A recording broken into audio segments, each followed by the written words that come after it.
This session, we are going to talk about array-based replications and using ASR, which is Azure Site Recovery, and SCVMM, System Center Virtual Machine Manager.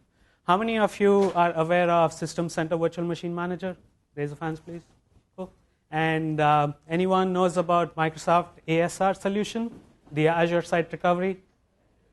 Okay, no, cool. So we'll quickly go. We'll have a intro into what SCVMM is, or a recap of that, and we'll get into what ASR is all about, and then we'll look at how we use an SMIS profile to actually go about and get the SAN replication done. So I believe this is a good continuation of the previous topic that Chris talked about, which is introduction to SMIS, and now we'll get into the actual implementation from the client side to see how we used a profile, how we went about, how we got the vendors, partners on board. We came up with a prototype, and then we actually went ahead. So in this session, we're going to first understand what ASR is all about. So it's more of a Microsoft business continuity solution. It offers a variety of solutions, whether you want it to be on-prem to on-prem, whether you want on-prem to go to Azure, whether it's VMware guests. So we actually provide that solution, and we'll talk about that for a moment before we jump right into the SAN. And then some of the benefits of supporting SAN replication. So this is a value add, or in fact, the partners actually have a value add based on the solutions that you provide on your own arrays. So for example, EMC has their own SRDF solution, or they have their recover point solution, and that provides as a value add on top of this actual business continuity solution. We'll deep dive into the standards because after all, it's a developer conference, so you want to look at how we gave out the specs, what profile did we use, what APIs did we go ahead with, how did we get partners onboarded and get on the same page of understanding as ours to go and deliver the solution. And finally, we'll see some of it working using an actual GA solution. All right, so first, why do we have so many challenges today when people are looking for BCDR, which is backup or a DR solution? There are too many complications, too many problems. Certain companies have standards that they need to meet so that they can actually come up with a disaster recovery solution. You have two cross-independent sites. One site goes down. Yes, you might have a backup, but on runtime, there is no failover, so your RPO or your RTO actually gets compromised, and you cannot bring up the solution in the given RTO or the given RPO time. There's not enough data retention, there's insufficient protection, and there's a time-intensive media management. So most of the people, what they do is they actually take backups on their tapes, they actually transport it somewhere to keep it as a backup. If a disaster happens on the primary site, they go about, bring the tape back, or bring it back onto the secondary site to try and recover. That takes a lot of man hours, a lot of time lost, and you're not even sure whether you're going to get the actual data retented on the other side as well. And like I mentioned, DR happens to be one of the checkbox or the requirements required by a lot of industries, mostly on the government side, that I need to have a DR solution before you can provide, as a hoster, before you can provide any solution to me. So a lot of people, though they think they have DR, but it's untested, or you cannot do something called as a DR drill, which is just to see, is my DR solution actually working? Am I actually poised for a failover when it actually happens? Or am I poised for a disaster when it actually happens? Those are really untested. So you're going in unsure, you build a solution, and sometimes you're not sure whether it's going to work when an actual disaster strikes. And we already talked about the increased cost. So let's look at how Microsoft gives a solution or attempts to solve this. So we have an ASR, which is the Azure Site Recovery. It's a service running in Azure, but it also provides an on-prem to on-prem solution and a protection to Azure directly. So on-prem to on-prem, there was already a solution which was actually out from both SCVMM and an ASR point of view 2 years back, and that was mostly on the Hyper-V replica. So the hypervisor layer in Windows gives an inbuilt technology to actually do a VHD to VHD replication from one cluster to the other cluster. ASR, VMM join hands together, build a complete solution so that we can actually do a Hyper-V to Hyper-V replica. Now, Hyper-V happened only to be a transport, so we went ahead and added one more transport, which is SAN, using the SMIS profile. Microsoft also acquired another company called InMarge, and we provided a guest-to-guest solution or a guest-to-guest DR, and that happened to be mostly targeted for VMware. There's also an ASR solution where you can protect your guests, which goes from on-prem all the way to the cloud. So your recovery is actually on the cloud, and then whenever the failover happens, you can actually recover from the cloud directly. So this is just a high-level idea of what ASR can provide along with VMM. And in the next few slides, we're going to go deep down into SAN because that pertains mostly to this audience from an SMIS point of view. For the first part, when you talk about the on-prem, how is it connected to Azure? So there is an actual open channel up northbound, which is exposed to the Azure. So Azure is mostly an orchestrator. On one side and the other side, there are VMMs installed, and Azure actually orchestrates from both sides. But the actual data doesn't go. No. So the actual customer data stays on-prem. It's only the metadata about which VMM to connect to, what VMs are there, those kind of data is only in Azure.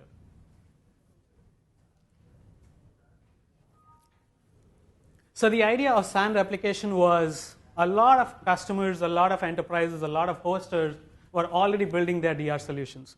But they had different management tools to actually manage this. So someone with an EMC shop had their own way of managing it. Someone with an HP or a NetApp shop had their own way, their own management tools to actually manage the SAN replication.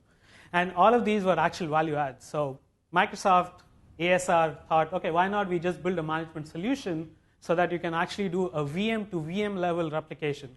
Remember, all those shops were doing it at the storage level. So you still need to build something so that you can take a VM from the primary side, fail it over to the other side, rehydrate it with the correct location of the disks or the VHDs that appear on the other side. Right? So with the ASR solution, you get a complete end-to-end solution. You can take a VM, protect it on the primary side. When a failover happens, quiesce the I/O on this side so that no more data gets written on the left-hand side, bring up the right-hand side or the recovery side, move the storage all the way there, fail it over, and then hydrate the VMs using the storage on the recovery side. It also gives the RTO, RPO SLAs that the individual arrays provide. So a lot of the arrays actually provide a synchronous RPO, so you can completely make full utilization of that through the ASR solution itself. And like I mentioned, there's a full DR orchestration of Hyper-V VMs that ASR was already doing on Hyper-V Replica. It's now just a new transport to use SAN. VMM already integrates with SAN via the SMIS providers. So SCVMM can actually do storage management using the SMIS solution for a variety of partners and vendors. And it happens both at the block level and at the NAS level. So adding replication was just an extension of one of the clauses in the block profile or the block book, like Chris was talking about. SMIS comes in multiple books. So you have a fabric book to do the fabric part, you have a block book to do the block management, and you have a NAS book to do the NAS management. So one of the clauses in SMIS talks about the replication profile. Yes, we did have some challenges. We did have to come up with some modifications to the spec, but with the SNIA Plugfests, and again I'm emphasizing on the SNIA Plugfest because that's a good place where multiple partners come together to achieve a common solution. So it's good to see things working right there. You make changes, you propose changes, things get approved, finally they get uploaded into DMTF and becomes a standard. Couple questions. Yes? So this competes with SRM from VMware? Yes, so ASR is like a SRM compete. And the second, how much can you stretch in terms of distance? In terms of this? Distance. So right now, the way it has been tested is there is no guaranteed numbers that has been published by ASR. The distance is determined by whatever underlying replication technology. If you're talking about the SAN replication, it's really the replication channel that controls the distance. If you're talking about Hyper-V replica, it's like network level. It can go. Okay, so there's no synchronous answer. So there is both synchronous and asynchronous. So for example, SRDF on EMC actually gives you synchronous even on the fiber channel cabling. And but the arrays on both the sides, even though you're using SRDF, could either be connected using the fiber cable or over the network.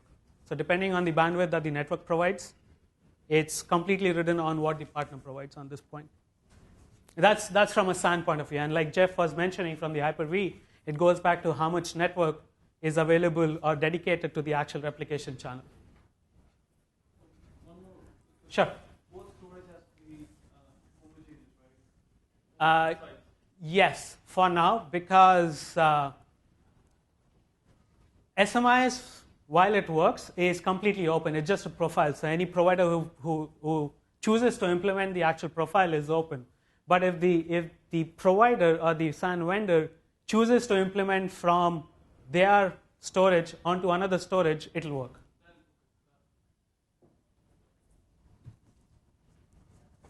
So this is how Azure Site Recovery is actually orchestrating the whole work. So you have VMM installations on the two sites, and we're mostly talking about on-prem to on-prem. So all the data just stays there, and ASR is merely an orchestrator. You have your compute being managed by VMM on both the sites. There is an adapter called DRA, Disaster Recovery Adapter, that you need to install on both the premises of VMM. That becomes the entry point for DRA and VMM to actually communicate with each other. We have a concept called as replication groups. I'll come to that, what replication groups mean, how are they represented on the SMIS side, and how do we use them to actually do the replication, to do the actual replication. So this is from an Azure point of view. And if you look at this is where VMM's magic comes in, where it actually does the whole storage management using SMIS. So we have a thin layer in Windows called SM API, or Storage Management API, which is what SCVMM uses to actually talk to the actual storage. SM API has a fork, so it could actually do an SMIS implementation, or it has its own SMP implementation. So the Windows native provider that manages the Windows file server is an SMP implementation, and most of the third-party implementations are actual SMIS implementations. VMM, in turn, also can discover iSCSI HBA, so you have the whole information about what the hosts are connected to, how can I actually present a storage or a LUN onto the host, how can I mount it, how can I create a volume, how can I make it as a CSV onto the compute cluster. The SAN is here. This is where the replication channel is established. So for this solution to work, the actual replication channel needs to be established out of band. So VMM or ASR does not actually go and connect the two arrays, or they're called pairing the actual storages. That is actually done out of band. So it could be either through the network from maybe EMC UI or the NetApp UI, or it could be actual fiber cabling that is done beforehand, depending on how much distance is supported. ASR orchestration already has things like you can map networks, and the network mapping or the storage mapping happens because when your VM or the workload fails over from the primary side to the recovery side, for the VM to come up on the recovery side, it needs to know which network to connect so that it can actually continue for its client to call into. How about connecting back? Connecting back to the primary side? Yes, that's also an action. We'll walk through that. Do you support things other than SMIS, like Cinder? Not right now. Right now, it's mostly SMIS based, and I think Chris was talking about a Cinder Booker or Cinder Profile is being introduced. So whenever that happens, the actual SMIS managed happens implicitly.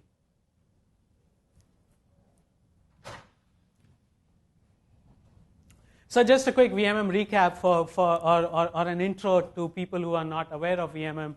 This just shows how storage management actually comes into VMM. So one of the ways is you select what kind of a provider you want to manage. And as a VMM administrator or a profile given where all the admins are a single person, you can actually bring in a device which is SAN or NAS managed by an SMIS provider. If you see the different options, there's also SAN devices managed by an SMP provider. There are third-party vendors or partners that have implemented SMP also. And then this part is how we can manage a fabric. So from an HBA to zone aliases, creating a zone alias, we can all manage that as well. So what we do is we actually discover the computer system, which means we go and do multiple levels of discovery. What is the array? What profile does it belong to? What pools does the array have? What kind of LUNs do each of the pools show? What endpoints are there? What initiators are there? what SPC or storage protocol controllers are there so that I can find out the mapping between the actual LUN and the actual host. So all this part happens here. This is where you select, so this is the page right after that. You specify the provider IP address or FQDN.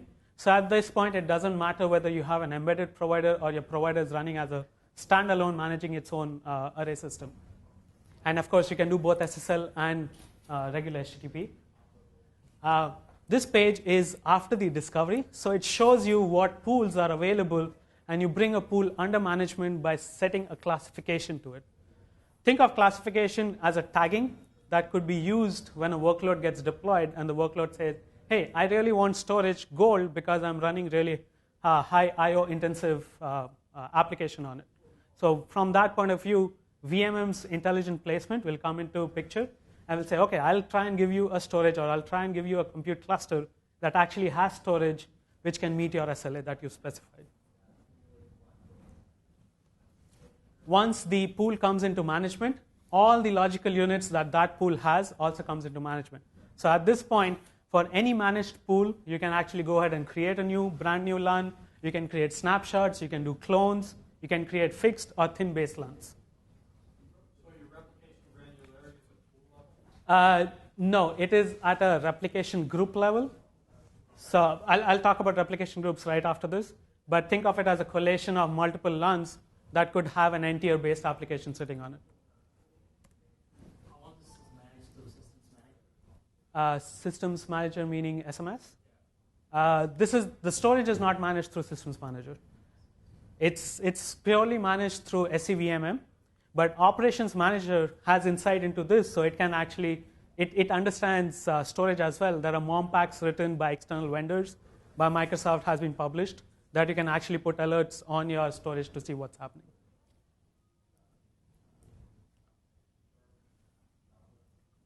This is a screenshot of how you can assign or you can present a storage into your compute cluster.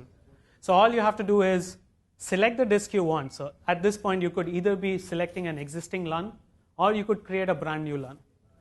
At that time, you can say what partition style you want, what volume label, and this is automatically adding it to a CSV. So with the one click, you can actually create a LUN, present it or unmask it to the hosts, mount it onto the cluster, make it a clustered resource, and actually have CSV on it. At that point, the CSV is ready for your workloads to use. So from VMM Recap, let's look into how we try to utilize the actual replication profile itself. So replication profile is defined in class 26 of the SMI's block book. And very simple, it addresses the replication service as a hosted service of your computer system, which is the array or the storage subsystem itself. There are capabilities which are derived from the element capabilities association, and the capabilities mostly tell you what kind of operations, what kind of features that it actually supports. And I'll talk about that in another slide, what are the specific things that we look at. Now, the question was, one of the previous questions was, what level do we actually do the actual replication, or what is it that we're talking about, a replication group, what does it really mean? Now, in a traditional replication, you would think of, let's say you have 3 LUNs that are actually exposed on the primary side, and you have 3 different LUNs which are replicas of the primary LUNs exposed on the recovery. Now, if these 3 are not together, they're not consistent, which means that the actual synchronization of the individual LUNs are happening at different levels. So at any point, if you want to do a failover, or if an actual disaster strikes, there is no guarantee that your app is in a consistent state, which means if you have a 3-tiered app running a SQL, a middle tier, and a web app, they're not guaranteed to be consistent that they'll actually be recovered at the same instance, and they'll be consistently working with each other. So we introduced a logical concept of collating them together, which is called a replication group, right? And this actually pertains back to what a replication group means in the SMI's profile itself. So SMI's profile defines a replication group as a collection of storage volumes, which means a LUN in Windows World, which is mapped to a target group, and each replication group implements an ordered member of collection for its storage volumes. Now, sorry, go ahead. Yeah. So there is also the concept of the consistency groups. Correct. Right? So the snapshots. Yes. So this. Yes, it is. So the replication group is a consistency-enabled true. So the only thing we use is consistency-enabled true because that's what we wanted to go after. Do you see a reason for defining consistency group but not the replication group for the same? No. So on the SMIS profile, One-to-one always. right, exactly. So on the SMIS profile, they're represented as one-to-one. Certain companies or certain partners actually choose to represent with one name or the other. Are your storage volumes physical or logical? They are logical. When they are exposed on the arrays, when they are exposed on the compute cluster, they are all logical. By logical, I mean because VM has the concept of virtual volumes. It can be moved from physical device to physical device, actually from vendor to vendor. So you're talking about storage array. The virtualization takes that kind of out of that context. I'm just wondering how this maps. So this is still representing the logical volume that's created on the actual physical disks of which the pool is formed. So the arrays themselves have actual physical disks running under them, right? A rack. And then there's a concept called as a storage pool, which is just collation of all these physical disks. Right. So a LUN represents to us as a virtual volume on top of that. But if I can move a LUN from an application from one physical volume to another physical volume on a totally different array, on a totally different vendor's machinery. That breaks this? Yes, that's not supported right now.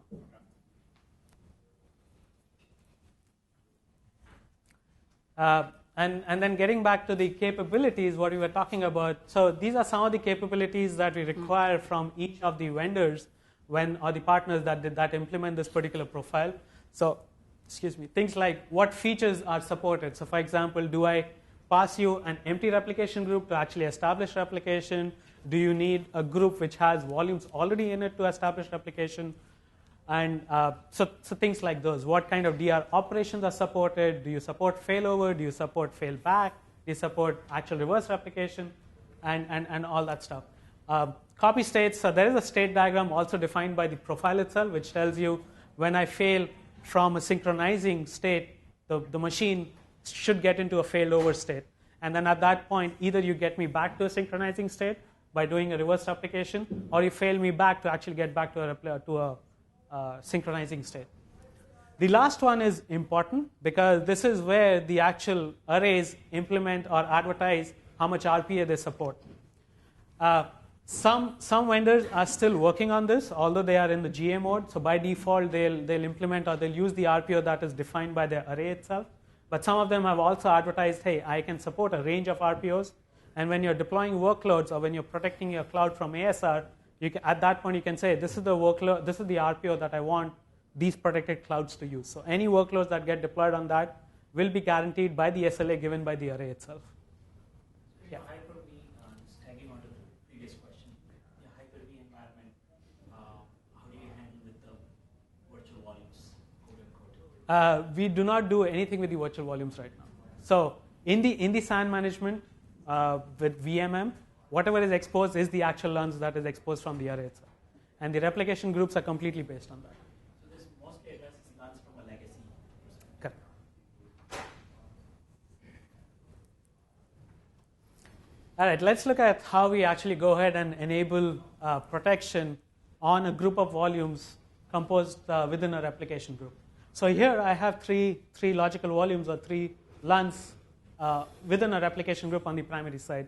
On the primary side, it's mostly a metadata that VMM keeps. Hey, these three volumes are going to form a replication group. And now go ahead and create it from ASR orchestration. It says the replication group is exposed to ASR. User clicks a button, says go protect this RG. After that, all the orchestration happens using ASR and VMM with no user input required. So what ASR does is calls into VMM, creates the recovery side logical volumes, which are of the same size, same dimensions as the ones presented on the primary. It creates a replication group using those three volumes.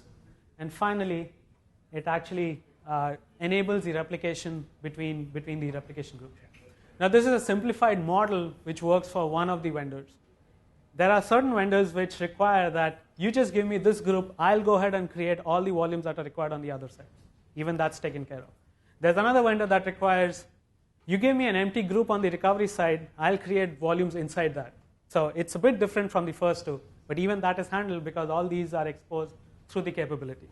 So VMM does not, or ASR does not hard code any of the code paths.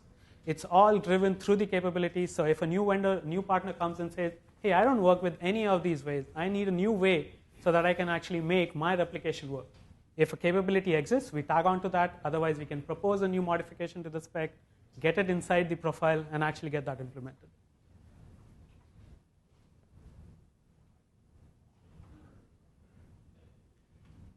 So just a quick look at what kind of the API itself. So there is only one API we use, or actually a couple of APIs that we use to actually do or enable the replication.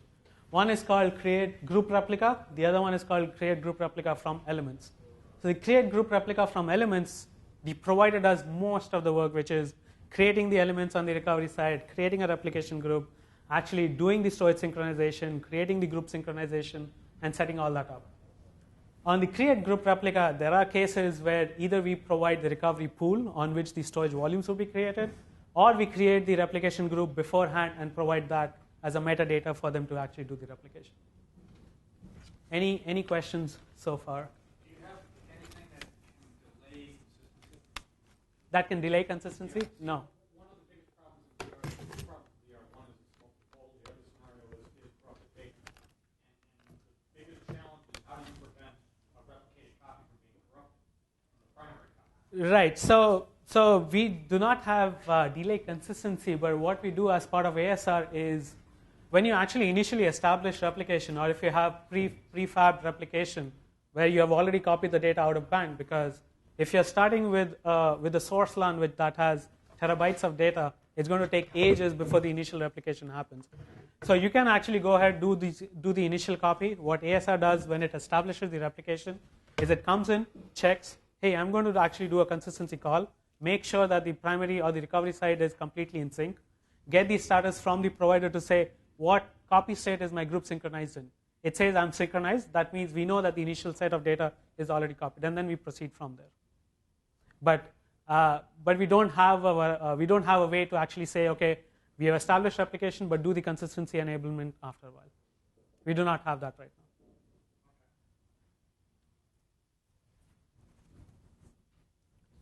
All right, so the next slide we'll talk about deploying a workload. I'll have Jeff come over and actually talk about how we have established replication. Now, how do I put my VMs or how do I put my workloads so that they actually get protected as well? Cool. I just want to add to what Amit said, and also is we have a few slides at the end that describe the details in the workflow, the flowchart way, how we're going to handle different providers' implementation at VMM. So now let's go see how we can protect the VMs. So now the replication group is protected right now, and then we're going to go to VMM and deploy a few VMs onto those LUNs that belongs to the protected replication group. And once the VM is deployed on the LUN, and so you have two VMM and the ASR in the cloud. So the VM is deployed and the VM's information will be uploaded to the metadata information will be uploaded to the ASR in the cloud. And the ASR is going to kick out the workflow, and then on the recovery side, it's going to create reserve the VM, the placeholder VM that can preserve the resource so that we can, when we do the failover, we have enough memory and CPU to bring up the failed over VM. And on the recovery side, the CSVs are not exposed to the servers. Only the primary side are exposed. So let's switch to demo and see how this works. And just to add to what he was saying, the primary reason why the CSVs are not exposed on the recovery side is because certain providers, certain vendors require that they are in a read-only mode when the replication has been established. The primary side can be in a read-write mode, but the recovery side has to be in a read-only mode. I guess most of the folks that have not seen the ASR portal, so I'm not sure if any of you use Azure portal or not. Okay, I guess it's a good audience for us to show the product, how it works. So this is the ASR portal. And if you log in with your credentials, a subscription, and you create a container for you to manage all the disaster recovery related work. And here it actually highlights steps on how to configure, how to prepare the VMM servers and how to configure the cloud. Step 1, 2, 3, and 4 is quite clear. And at the top, you can see, since ASR support different replication technology here, as Amit mentioned, today we're going to only demo the on-premise between VMM side and only use the SAN replication technology. But the ASR, you can do more than that. You have from the on-premise to cloud, and from even you have a single Hyper-V, you can also replicate to the cloud. So my demo setup.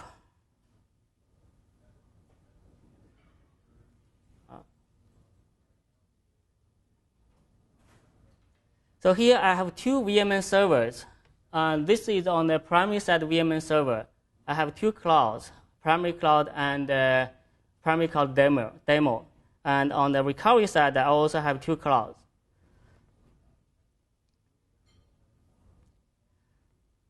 So the first thing we need to do is that go to the ASR, and actually before that is the user need to go to download the ASR agent. As Amit mentioned, there is an agent sitting in the SCVMN to talk to the ASR service. And you download that and download the registration key, and then you install that. And once the VMN is registered with the ASR, then all the orchestration can happen.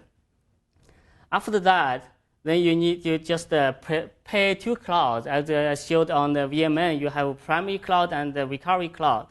And so I already have 2. This primary cloud I already protected. I'm going to show the result.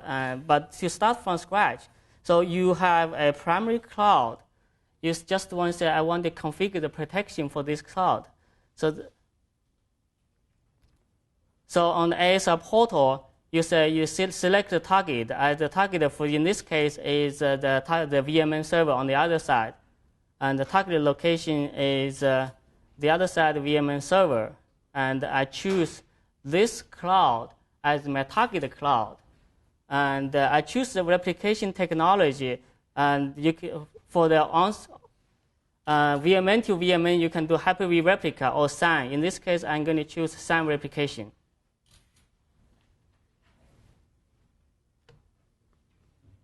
And after that, you just do the configuration, and you're done. You're all set. Once that cloud is... So what does Hyper-V replication mean as opposed to the SAN? Hyper-V replica is Microsoft replication technology. That's the replication is at the VM level. We replicate the VM disk from one side to another side through the network. So Hyper-V itself offers a feature to do the actual Hyper-V replica, to create Hyper-V replica. That's a native app. Okay, now the cloud is paired. Now let's do some, as Amit mentioned about the replication group. So the replication group is just a container that have a few LUNs inside, and when we do the failover, we can do atomic failover.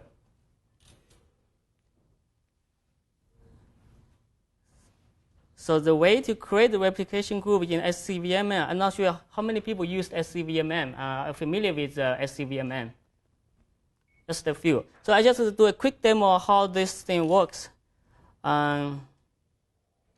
So you go to a corresponding cluster and add some of the CSVs. So when you add CSV, you can choose to create a LUN from a pool. And also you can create a replication group. So here you can say, I want to create a replication group. Give it a name, and you can assign the replication group to the cloud.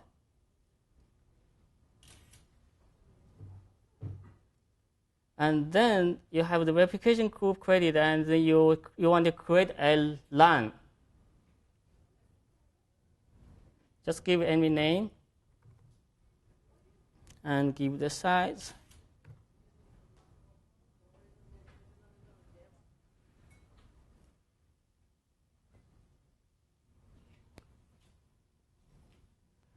So once the line is created, and you can assign this line to the replication group you created, you can create multiple lines and assign to the replication group. Now with that, you will have a CSV created on the cluster, and then after that you can deploy the VM to the cluster. At this point, the replication group is not protected yet. So I assigned the replication group to the cloud, and that information will be uploaded to ASR portal. So at this point, the replication group that he creates or created is just a metadata that is stored in VMM. There is no real representation of this as a consistency group or a replication group on the actual array. That comes in with the ASR orchestration when it says go protect the actual RG. Yeah, so we have a metadata created on VMM, and then that information will be uploaded to the cloud, to the ASR service. And then you can say, I want to protect some replication group. In this case, I have the old one that I created. I choose that one and say, I want to protect this replication group, and I can choose sync or async replication type. In this case, I just say I do async replication and I protect this replication group. After that, the ASR is going to kick out the workflow, and depending on the provider's implementation, the ASR either go to the recovery side and create a list of lines automatically, and then enable the protection between the two replication group, or the ASR can have to say you can use a target pool depending on the array's capabilities, as Amit mentioned. Some arrays you can create a group replica from elements, so we have to provide the elements, or just to protect that using a target pool. Different providers have different implementation. All those is handled automatically. So one of the things I want to highlight is that with the ASR implementation, when we started this, one of the guiding principle, design principle we follow is the simplicity. We try to make the DR work as simple as we can. So now, after the workflow is done, then the replication group will be protected. And once the replication group is protected, then you can deploy the VM to the replication group.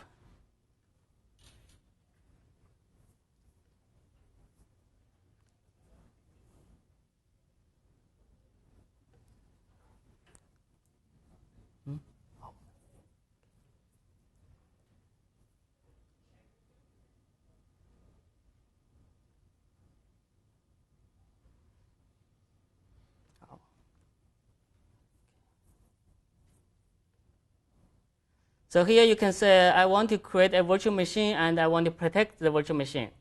So what you do is go to SCVMN and you create, and let me quickly go through this. I think we've run out of time, right? When do we have it? Okay.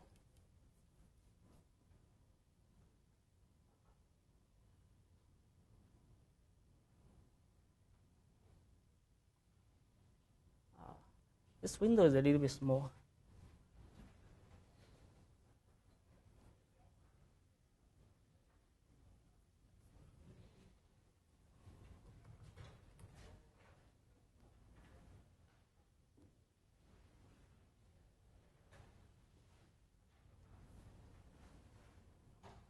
So I deployed, specify this is the highly available VM, and here is the path.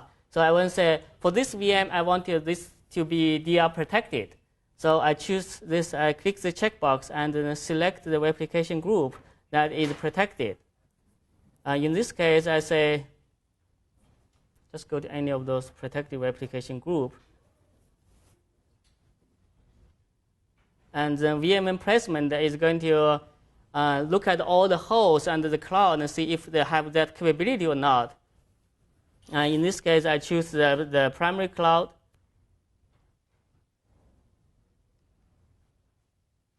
And after that, I will have a VM created. Once the VM is created, the metadata information of the VM is uploaded to ASR, and that information is routed to the recovery side, and the placeholder VM will be created over there. So once the VM is protected,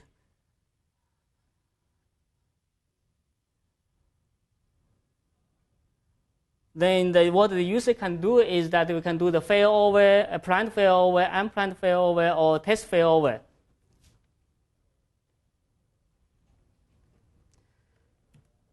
So in case of the planned failover, so we start with the replication is going on, and then we'll go to the primary side and stop all the VMs, and then issue a synchronize to make sure all the data are copied to the recovery side. In case of async, there might be some delta that not copied over. And then we're going to say issue the failover, and then the workload will be rehydrated on the recovery side, and we have the LUN registered to the host cluster, and then the VM will bring up. The user can use that VM. After that, the user can choose to say reverse protection and use the original primary side to protect the failover side.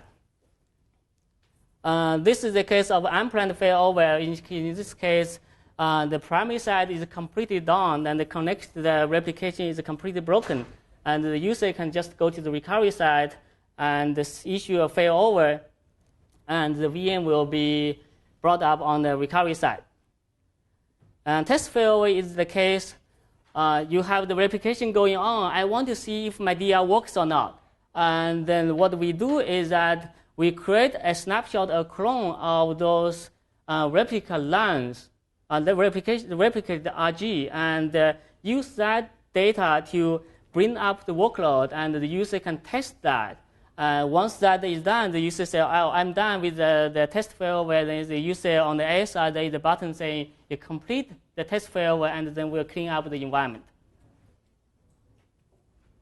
So let's see how this thing works. So let's do the planned failover.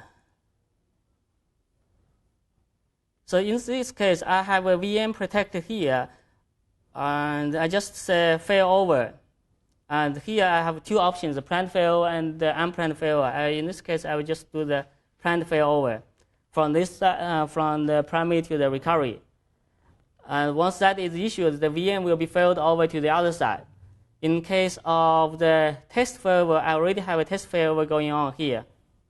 I already triggered that. And you can see the job here is saying waiting for the user's input. And I have the test failover VM sitting on the recovery side. And then the user will go log into the VM and see if everything is OK. Then they say, I'm done, complete. And then you say complete test failover, and then the whole workload is done. So test failover is also more of a point-in-time copy. That's why we call it as with the snapshot of the replication group itself. Because the replication group is consistent, we don't do it at the individual volume. We do it at the RG level itself. And multiple vendors, what they do is they actually go ahead and create the snapshots of the volumes inside, associate them with the replication group, create the actual synchronization with the recovery side replication group. Yeah, I also add this. Is a kind of like rush into this. This is the VM. Once the VM is protected, if you go to the property of the VM, it tells you this VM is protected and by which cloud, from which recovery side, recovery VMM server. So right now, all the features are available, and it's GA and SCVM and UR6, and ASI is publicly available, and we have partners already implement this feature, EMC, NetApp, HP, and IBM, and a few other partners are in development. So like Jeff, we mentioned earlier, there are additional slides that if you want to go into details of how the client actually uses, because I remember in one of the previous sessions, someone was asking, do you have a blueprint or some way that the client actually uses the profile? So this will give you an idea what APIs we use, how we go ahead. The slides are going to be uploaded, so you can actually download them and see what details we cover. All right, thank you guys. Yeah, thank you.